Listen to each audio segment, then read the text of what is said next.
Hello, welcome to my channel. We're gonna watch the guys SB19 Damn the making concept video. Let's watch guys. Every release before has been true to their characters. So, kapag ibabalik natin kung sino sila before and ipasok natin sa dam, since sobrang nag-connect lahat. Wow. Dito siya. Okay. Dito yung statue. That looks sick.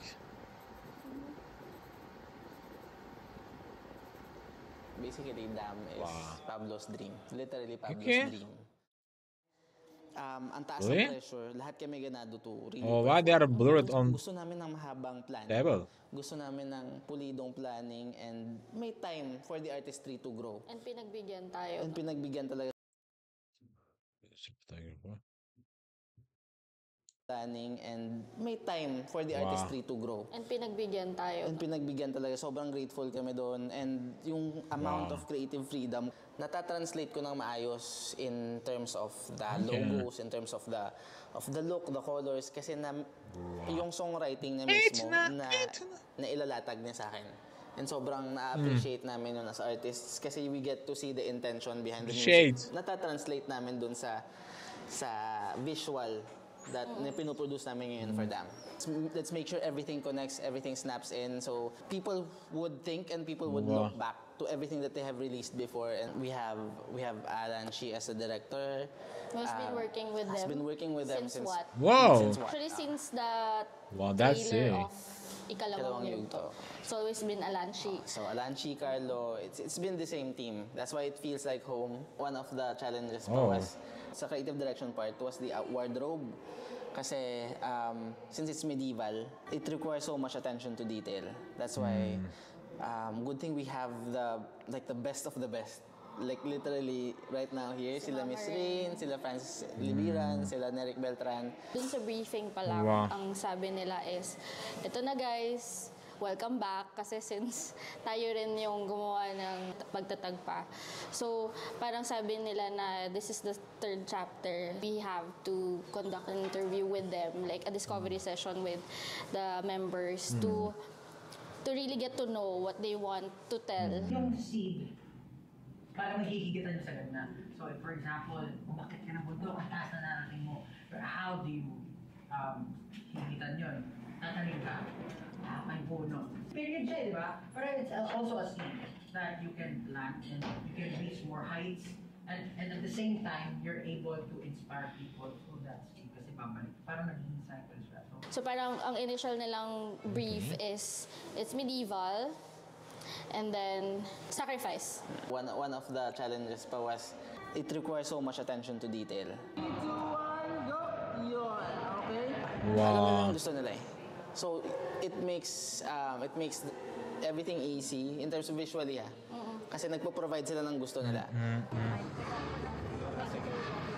Na-appreciate namin si Stel kasi actually sobrang laki na ng tinulong niya sa story. Yung character niya kasi sabi Wow, niya, look at the still I would outfit. like to suggest na sana may dalawang character ako. You can see I have two personalities then, which is the good and bad still. So yung good, technically, siya yung nakakulong doon sa loob ng mirror.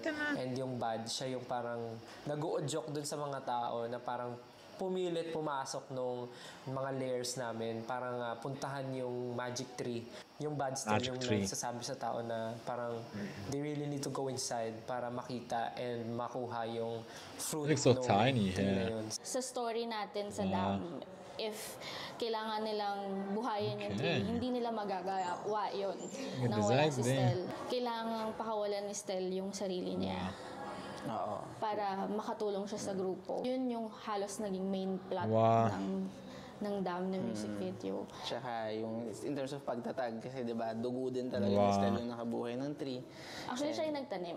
Siya yung nagtanim. Oo, sa What? ito. Basically ganun siya ka-vital That's in terms it. of the entire universe. Si Pao naman, yung contribution niya. Oh bukod my sa- god, it's Siya beer. yung nagsulat ng song and all. Dirty beer, yeah. Kumbaga, binigyan niya kami ng insight Oh my God. to ano ba talagang iniisip niya Wow. during na sinusulat niya yung song. So, ang sabi niya dun sa discovery session is, panaginip niya talaga yung dam. So, parang ang dream niya is nakatayo silang 5 Wow. sa isang dam. Parang dulo. Parang cliff dulo, and parang dam. cliff. That looks oo. fire up. What is parang that? Kaya sa music video nilagyan namin siya ng parang cliff. Yung dam kasi may Oh pinipigilan my ka, di ba? God. Pinipigilan mo yung flow ng water. Ang Wolf King, napakadami niya ng digmaang nilabanan. And dumating sa point na napapagod na siya sa mga laban-laban, sa digmaan. So, parang nagpahinga siya sa kanyang lair kung saan namalagi siya for many, many years. The ability niya is shadows. So, he's able to control the shadows. And so, syempre, hindi pwede sinaga ng araw kasi nga nandun na siya sa lair. Basically, dam is Pablo's dream. Kasi panaginip niya talaga. Panaginip And niya natutuwa kami na napapanaginipan niya yung boys kasama siya sa panaginip. And Kaya kasama siya sa pangarap. kasama sa pangarap.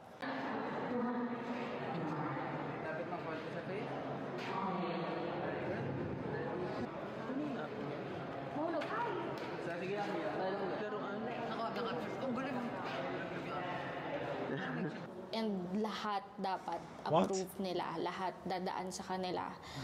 So parang, alam mo yun, the moment na may na-approve na talagang lahat sila on board doon. Lahat-lahat kami sobrang alam na namin yung creative brief by heart.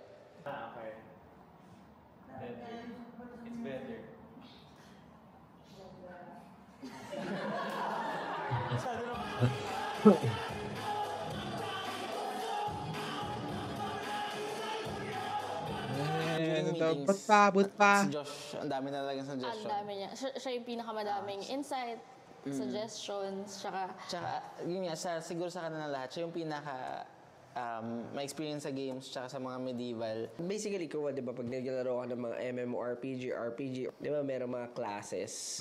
Nandun ako sa class na parang assassin or thief. so gusto niya nang may power siya. Nagkataon din na may powers ako kasi sabi ko gusto ko na may powers ako. And for this time, I wanted to be lightning. Matagal ko na kasi kung magkakaroon ako ng powers, is siguro yung lightning. It And looks then I was thinking, super damn, that's cool. good move. Ganun. Pero, Okay. and then nagdedicate din yung ibang parts ng katawan ko. Nag-feel na kami, in a way, and ako, dun sa mga nangyayari. This is ugly. Pero syempre, minsan kasama lang yun sa challenges ng buhay natin. Hindi tayo syempre papayag na mahina this is tayo. ugly. It's just a bad day. Not a bad life. Nung dinidirect ko siya kanina about sa isang post niya, sinabi ko lang yung certain, sabi ko mag-require din post ka from Dota. Alam niya na agad. So yun yung thing about Josh kasi ang dali niya pumasok doon sa role niya ngayon. Baliktad yung siksik ko. Baliktad? Marumi kasi ito eh. Tapos sa meetings din naman, usually kasi si Ken, ang dal-dal niya talaga. Tapos siya yung tumatayo. Tapos parang sabi niya, alam ko yan, alam ko yung reference niya, alam ko yung ganyan. Yung character ko sa music video is para siyang warrior and madami siyang pinagdaanan. He has a lot. One thing is parang That's troubled switching was siya saying.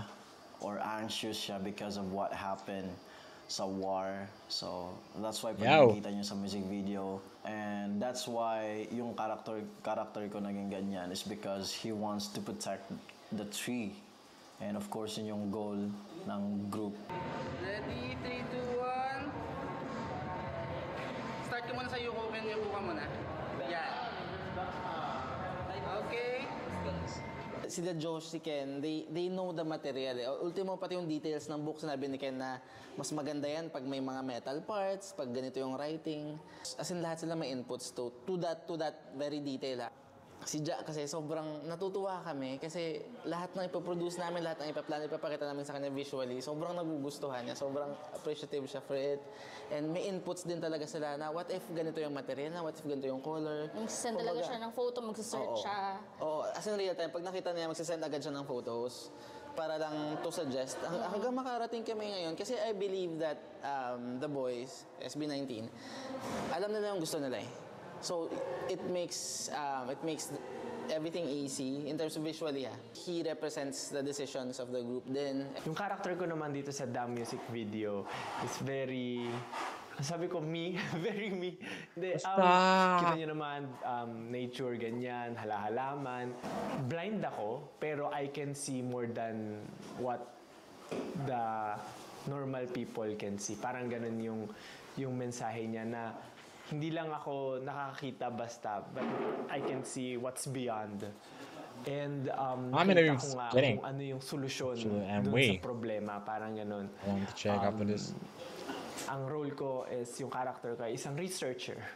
Yun, even though I'm blind, I can see what's beyond. Ugh, this is ugly.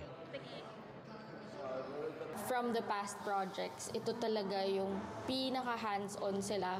Kasi sa lahat ng meeting, they make Wow. sure na nandyan silang lahat. Stop! Hindi namin naramdaman na sobrang pinaprioritize na to. As in, sobrang binibigyan nila ng effort, binibigyan nila ng time. Basically, yung MV na to, ang taas ng value for them na they wanted to make they wanted to be as ambitious as possible. They wanted to be personal as possible. Sobrang naging madali because everybody is on board. As in, lahat kami it's on the single. As in, lahat kami in one page. Sobrang ganda and sobrang happy ng boys sa kinalabasan. Okay, that was nice. If you guys don't know about them, guys, please make a comment. It's 60 million right now. That's huge. Please comment, guys, and take care of yourselves, and bye bye.